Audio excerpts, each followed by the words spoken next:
Welcome to my channel. Please like this video and subscribe. I hope you enjoy the story. Let's get started. The late afternoon sun stretched long shadows over the neatly maintained yard of Landon and Tamsin's suburban residence. Landon stood by the living room window, drumming his fingers anxiously on the window ledge. At 38, he still had the slim build and restless vigor of a younger man, though the wrinkles on his forehead hinted at the burdens he carried. "Tam," he called, his voice echoing through the house. "Have you seen my blue tie?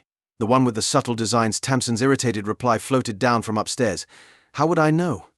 I'm not your personal assistant, Landon." Landon sighed, rubbing his forehead, hoping to sidestep another argument, but it felt unavoidable lately. Resolutely, he climbed the stairs, following the noise of drawers being slammed.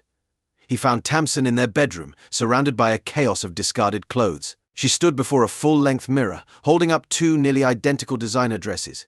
"Which one do you prefer?" she asked, without bothering to look his way. The Versace or the Gucci? Landon glanced between the dresses, seeing little difference beyond their extravagant prices. "They both look fine, Tam. Where are you headed?" "Anyway," Tamsin's reflection shot him a glare. "The charity gala, remember? The one I've been mentioning for weeks." "Right, of course," Landon muttered, even though he had no memory of any such event. He turned to his side of the closet, searching through his simpler collection of ties. "About the business trip next week," he began. Tamsin groaned, throwing the dresses onto the bed. "Oh, not this again. Let me guess, another crucial opportunity that'll keep you away for days." Landon's jaw clenched. "It's important, Tam. This deal could be the breakthrough we've been waiting for." Tamsin's laugh was sharp and mocking. "We? There's no we in your precious business, Landon. It's always about you and your ambitions." "That's not fair," Landon argued, turning to face her. "Everything I'm doing is for our future. I'm trying to build something that'll keep us secure for years." Tamsin's eyes narrowed. "And what about right now, Landon? What about enjoying life in the present? When was the last time we went on a real vacation? Or you got me a thoughtful gift?" Landon felt his temper rising. "We can't afford to live like that, Tam. You know our situation." "Oh, I'm well aware," Tamsin snapped. "I'm married to a man who'd rather play entrepreneur than actually provide for his wife. Do you have any idea how humiliating it is to show up at events in last season's outfits?" "For heaven's sake, Tamsin. There are more important things in life than that," Landon retorted. Just then his phone rang, interrupting the tension. He glanced at the caller ID. "I need to take this," he said, already heading for the door. "Of course you do," Tamsin muttered, turning back to the mirror. Landon stepped into the hallway, took a deep breath, and answered, "Hello. Mr. Hamilton, this is Charles Worthington from Worthington and Associates." An unfamiliar, serious voice replied. "I'm calling about your parents' estate." A chill ran through Landon. His parents had died 6 months earlier in a tragic car crash, and he'd been managing the fallout ever since, a task made even harder by Tamsin's constant complaints about the time it consumed. "Yes, Mr. Worthington, how can I assist you?" "I'm calling to inform you that the final arrangements regarding your parents will have been completed. There's been a significant development," Worthington continued. Landon leaned against the wall, his heart racing. "What kind of development?" he asked. "It appears your parents possess significantly more assets than initially thought, Mr. Hamilton. I'm pleased to inform you that you've inherited a total of $5 million. The world seemed to spin. Landon clutched the phone tighter, certain he had misunderstood. "I'm sorry, did you say $5 million? That's correct, sir. The funds have been transferred to the accounts specified in the will, and you should have access to them within the next 48 hours. Landon's thoughts raced. $5 million, it was far more than he'd ever imagined. With this kind of money, he could finally launch his business and ensure his family's future. "Mr. Hamilton, are you still with us?" Landon snapped back to reality. "Yes, sorry, I'm just taking it all in. Thank you for the update, Mr. Worthington. I'll reach out if I have any questions." He ended the call, staring at the phone in disbelief. $5 million, it felt like a lifeline. A chance to change everything. What was that? Landon jumped, turning to see Tamsin in the doorway, arms crossed. He hesitated, unsure of how much to share, but they were married, after all. They were meant to share everything. "It was the lawyer managing my parents' estate," he said slowly. "Tamsin, you won't believe this, but I've inherited $5 million. For a moment, Tamsin stood motionless, her expression unreadable. Then, as if a switch had flipped, she broke into a bright smile and rushed forward, wrapping her arms around Landon's neck. "Oh my God, Landon. This is amazing. Do you realize what this means?" Landon gently freed himself from her grip. It means we can finally get the business started, invest in our future, maybe even start thinking about having children, but Tamsin was already pacing, her eyes alight with enthusiasm. We can finally leave this neighborhood. Maybe Malibu or the Hamptons. And I can finally buy the Aston Martin I've always dreamed of and real clothes, not the bargain bin stuff I've had to wear. Landon's heart sank. Tam, hold on. We need to plan carefully. 5 million is a lot, but it's not endless. We need to be wise about how we use it. Tamsin's smile vanished, replaced with disbelief. Are you serious, Landon? We've just struck gold, and you want to be cautious. The life you deserve, you mean? Landon mumbled. What did you say? Tamsin demanded. Landon took a deep breath, bracing himself. Tamsin, I know you're thrilled, but we can't just blow this money. It's a chance to secure our future, not an excuse for reckless spending. Tamsin's eyes blazed. Don't you dare try to control this, Landon. That money belongs to both of us. We're married, remember? I remember, Landon replied, his tone firm. But that doesn't mean we throw all reason aside. My parents worked hard for that money, and I won't disrespect their memory by squandering it on frivolous things. Frivolous, Tamsin's voice grew shrill. Is that how you see me? Just some shallow gold digger. Tamsin jabbed a finger into Landon's chest, her voice sharp. That's not what I said, it's what you meant. You've always looked down on me, haven't you? Poor little Tamsin, never good enough for the great Landon Hamilton and his grand ambitions. Landon's anger began to rise, matching hers. That's absurd, and you know it. I've always been there for you, even when you made it almost impossible. Tamsin's laugh was harsh. Is that what you call it? She gestured around them. Keeping me trapped in this suburban nightmare while you chase after your dreams. At least I have dreams beyond just the next shopping spree, Landon retorted. The two stood facing each other, their expressions fierce as tension crackled in the air. Finally, Tamsin's voice dropped, carrying a dangerous edge. Give me your $5 million inheritance. Landon blinked. Sure, he'd misheard. What? You heard me, she said, her chin raised defiantly. Give me the money. All of it. It's the least you can do after everything I've put up with for a moment. Landon could only stare, stunned. Then he slowly shook his head. No, absolutely not. Tamsin's eyes narrowed. What do you mean, no? I mean, no, Tamsin. That money isn't just for spending, it's meant for investing, for building our future. I'm not going to hand it over just for you to waste it on cars and clothes. Tamsin's expression twisted with rage. You selfish jerk. After everything I've sacrificed for you. Sacrificed, Landon cut in, his own anger surging. What have you actually sacrificed, Tamsin? Your time at the spa, your weekly manicures. How dare you, she shouted back. No. How dare you, Landon shot back, his voice rising and drowning out her objections. That money came from my parents who worked their entire lives to create something meaningful. I'm not going to let you squander it on your materialistic whims. Tamsin recoiled as if struck, pain flashing across her face before it hardened into icy anger. You'll regret this, Landon. I promise you'll regret it, she hissed, turning sharply and storming down the stairs. Landon heard the front door slam and the screech of tires as she sped out of the driveway. He slumped against the wall, feeling drained. How had everything spiraled out of control so quickly?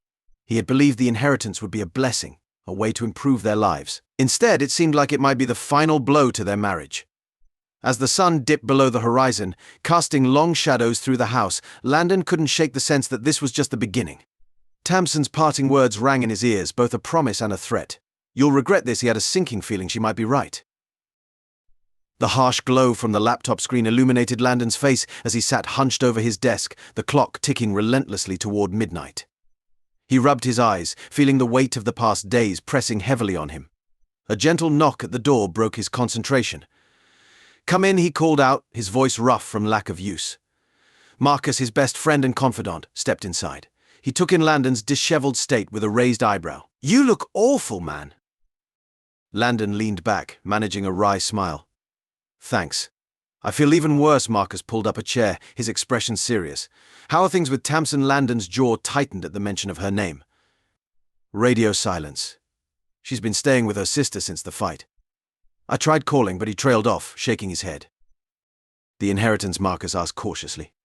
Still there, still causing problems, Landon replied, running a hand through his hair. I don't know what to do, Marcus. It's like the money has created this rift between us. Marcus leaned closer, his tone firm. Listen, Landon, I know you don't want to hear this, but maybe it's time to consider. Don't say it, Landon interrupted. I'm not giving up on my marriage. I wasn't going to suggest that, Marcus replied, though his tone hinted otherwise. But you need to stand your ground. This is your inheritance, your parents' legacy. You can't let Tamsin push you into wasting it all on frivolous things. Landon nodded, feeling a renewed determination. You're right. I won't let her manipulate me. This money could be the key to finally launching the business. Speaking of which, Marcus said, brightening a bit, how's the preparation for your business trip going? For the first time in days, Landon felt a spark of excitement. It's all set. I leave tomorrow morning. This could be the breakthrough we've been waiting for. Marcus clapped him on the shoulder. That's the spirit. Focus on the future, on building something real. And who knows, maybe some time apart will help Tamsin cool off and see things differently. As Marcus left, Landon turned back to his laptop, diving into his work, trying to ignore the nagging worry in the back of his mind that things with Tamsin were far from over. The next morning dawned clear and bright. Landon stood in the driveway with his suitcase, taking one last look at the house.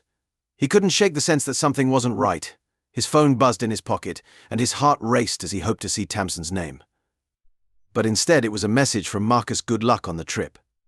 Stay focused, Landon slipped the phone back into his pocket, gave the house one last glance and got into his car, driving away. The first few days of the trip blurred by in a flurry of meetings and presentations. Landon immersed himself in work, pushing thoughts of Tamsin and their troubles to the back of his mind. But on the third night, alone in his hotel room, the silence felt oppressive. He picked up his phone, thumb hovering over Tamsin's number. Before he could change his mind, he pressed call. 1 ring, 2, 3. What do you want? Tamsin's voice was cold and distant. Landon's breath caught. Tam, I just wanted to talk. To see how you're doing. How I'm doing? Tamsin's laugh was bitter. Oh, I'm just wonderful, Landon.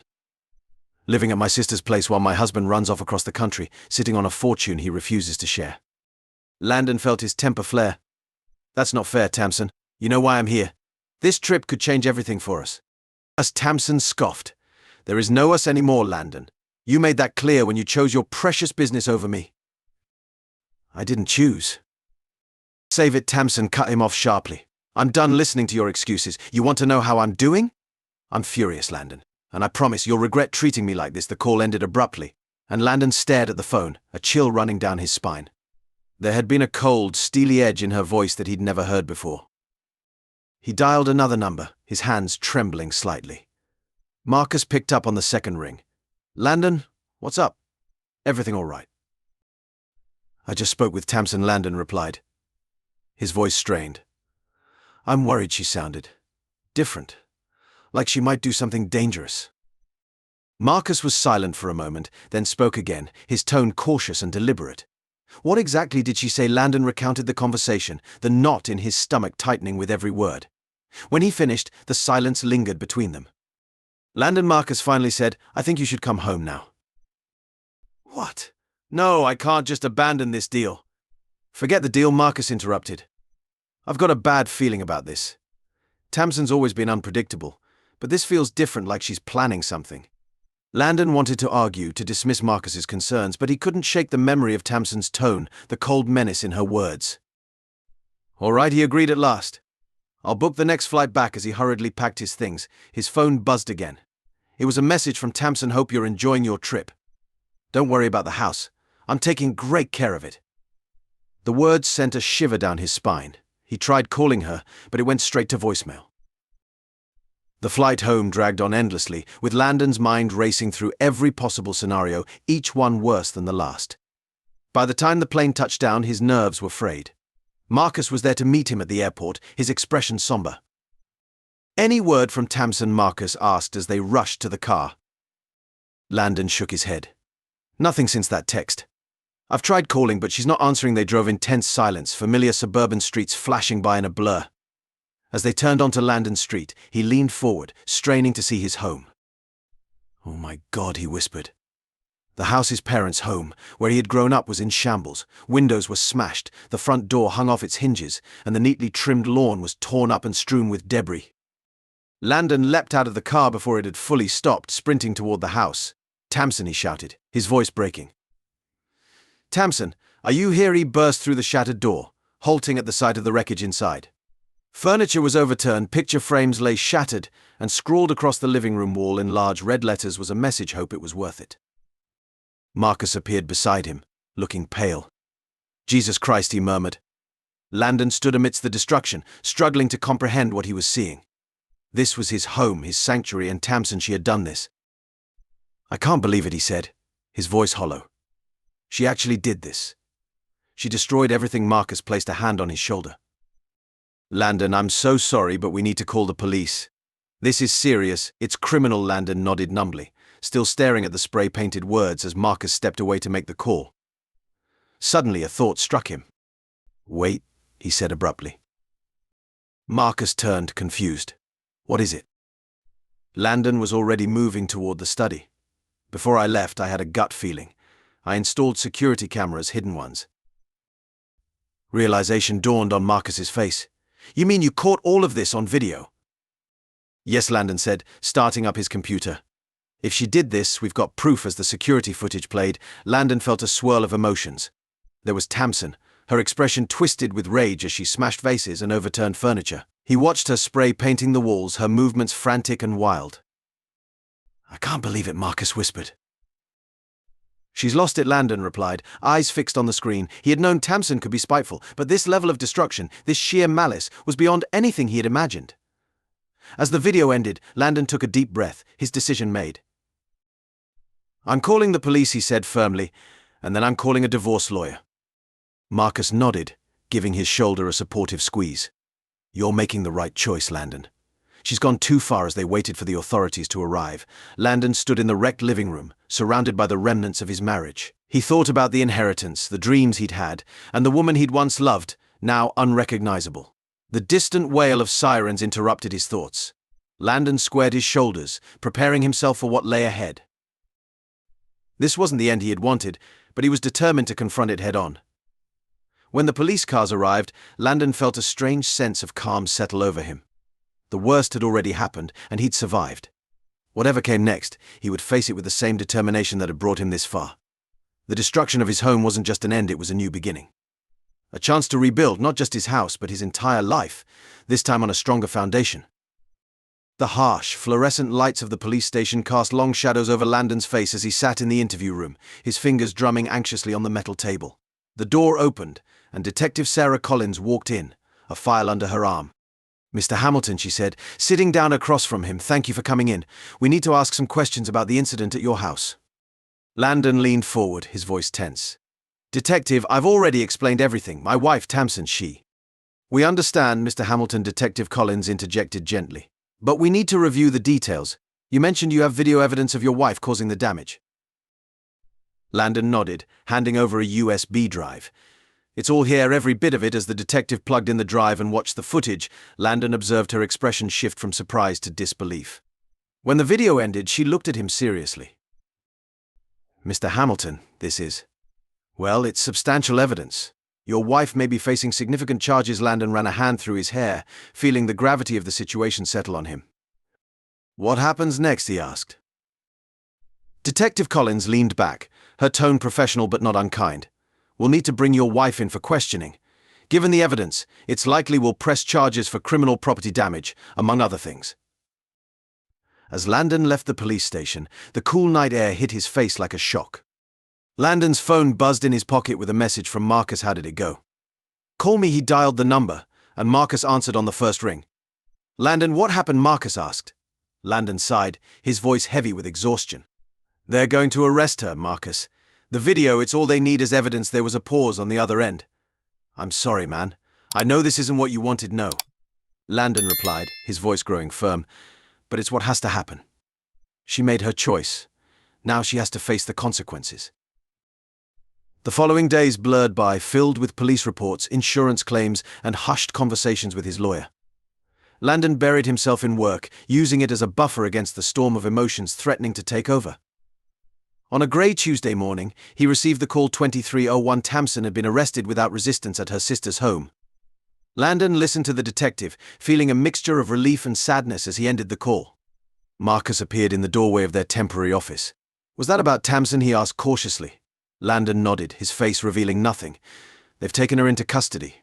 The arraignment is set for tomorrow." Marcus stepped inside, concern etched into his features.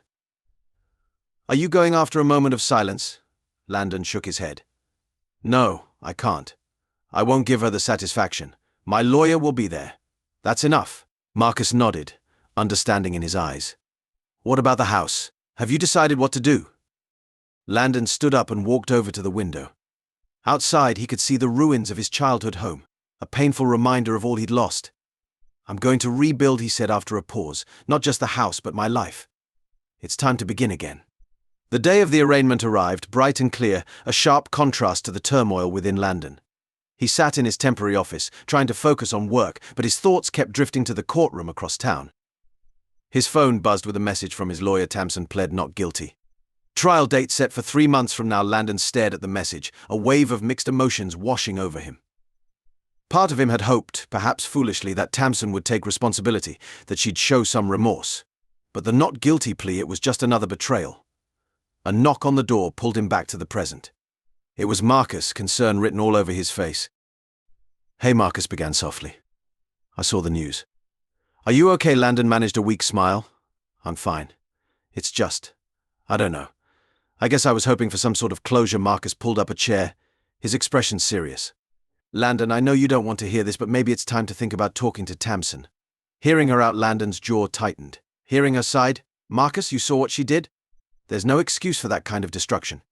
I'm not saying there is, Marcus replied, raising his hands in a placating gesture, but you two were married. You loved each other once. Don't you want to understand why she did it for a moment? Landon stayed silent, considering Marcus's words. Slowly, he nodded. You're right. I need to confront this. No more running. The visiting room in the prison was cold and stark, with harsh fluorescent lights casting an unflattering glow.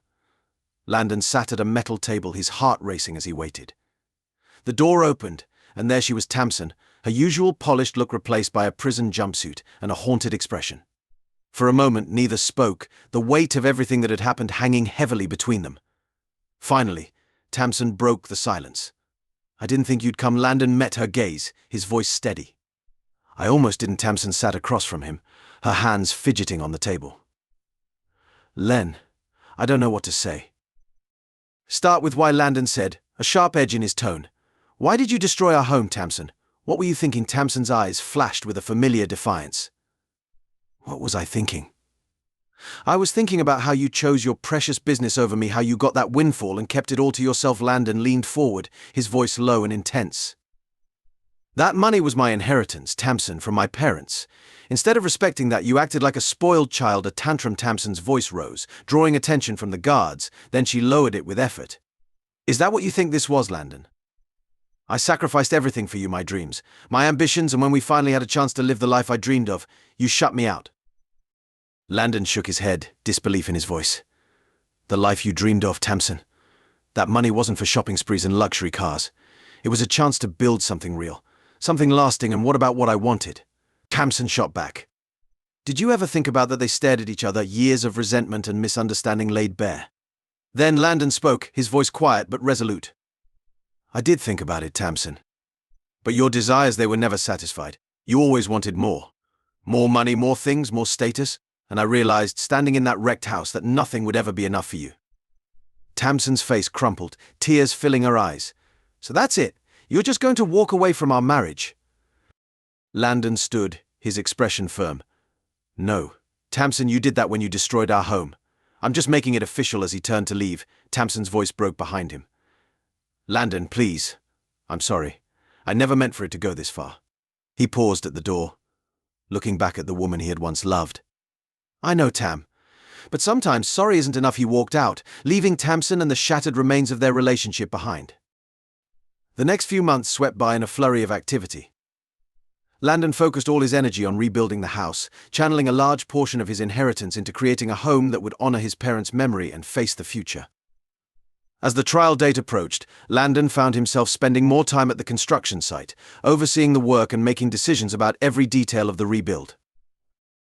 One afternoon, as Landon watched the progress at the construction site, Marcus joined him. Looking good, Marcus remarked, standing beside him. You've really turned things around. Landon gave a small nod, a faint smile forming. It's coming along. Still a lot left to do, but it feels right. You know, Marcus patted him on the back.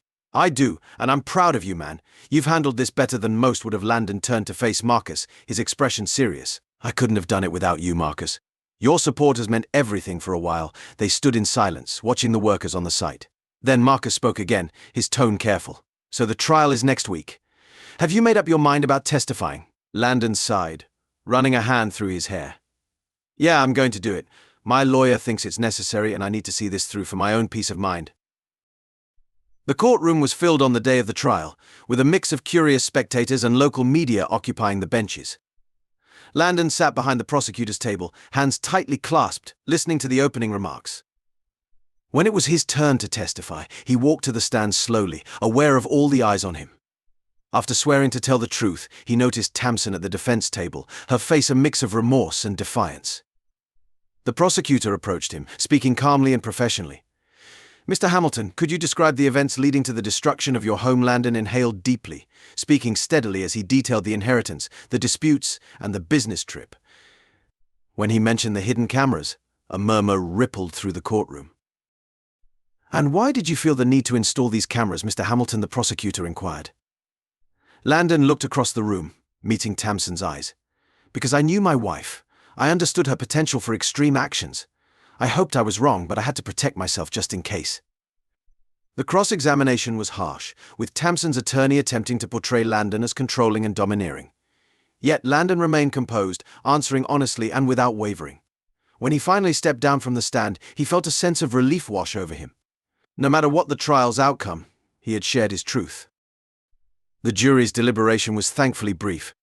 As the foreman stood to announce the decision, Landon held his breath. On the charge of criminal destruction of property, we find the defendant, Tamsin Hamilton, guilty. A collective gasp filled the room, and Landon closed his eyes, experiencing a rush of mixed emotions. When he reopened them, he saw Tamsin being led away, her gaze lingering on him until she disappeared from view. Outside the courthouse, a crowd of reporters surrounded him, with Marcus steady by his side. Mr. Hamilton, how do you feel about the verdict? Will you pursue further damages? Is this the end of your marriage? Raising a hand, Landon silenced the flood of questions. I have no comments at this time. This has been a difficult journey for all involved. Now, I just want to focus on moving forward. As they navigated the crowd toward Landon's car, Marcus looked at him. You okay? Landon nodded, a faint smile crossing his lips. Yeah, I think I am. For the first time in a long time, I feel free. Epilogue. 6 months later, Landon stood on the porch of his newly rebuilt house, holding a cup of coffee as he watched the sun rise over the neighborhood. The home was different now, blending modern features with elements that honored his parents' memory. Inside, he could hear Marcus moving around, preparing for another day at their now flourishing business. The inheritance had indeed been the boost they needed, allowing them to expand and secure major contracts. As Landon sipped his coffee, he thought back on the past year through all the pain, the betrayal, and the devastation. It had led him to this moment of calm. His phone buzzed with a message from his lawyer. Tamsin's appeal denied, sentence upheld. Landon read the text, feeling a wave of closure wash over him. He thought of Tamsin serving her time and felt a twinge of sadness for what could have been, though he stood by his decision. Some bridges, once burned, couldn't be rebuilt. Turning back to the house, he was ready to embrace the new day. The inheritance that had once caused so much conflict had ultimately brought him to a place of strength and self-discovery. As he stepped inside, closing the door on the past, Landon realized that the real legacy from his parents wasn't the money. It was the resilience, the determination, and the insight to choose a path free from negativity. With that realization, he moved forward, leaving the shadows of his past behind.